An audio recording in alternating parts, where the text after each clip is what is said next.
Ben Ramiz Mehdiyevin şəklini paylaşıb yazmışdım ki, vaxt var idi sənin haqqında pis söz deyəndə adamı minirdilər.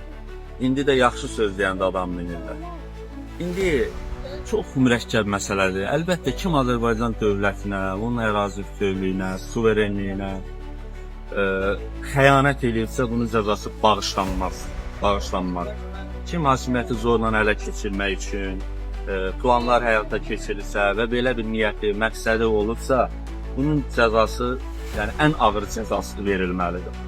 Amma bugün Azərbaycan cəmiyyətində elə bir vəziyyət yaranıb ki, elə bir situasiya yaranıb ki, hakimiyyət haqlı olanda belə, nədəsə haqlı ola biləndə, olanda belə, onu dilə gətirmək çətin olur.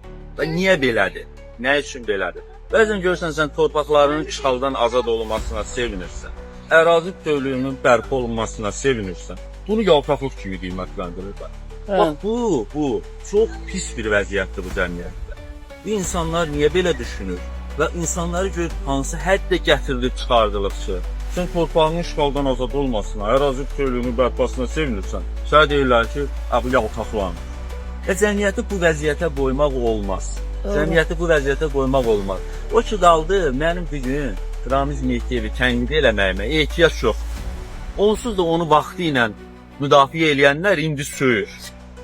Onsuz da yəni mən Ramiz Mehdiyev prezident administrasiyasının rəhbəri olanda qorxumdan ağzımı aça bilmirdim. Ona bir söz deyə bilmirdim. Ona görə də indi onu söyməyi də özümə yaraşdırmıram. Yəni müdafiəsi olduğu vaxtda da. İndi də söyməyi özümə yaraşdırmıram. Ona görə də bu məsələyə münasibət bildirirəm. Gedin, onsuz vaxtı ilə tərifləyənlər indi söyür də.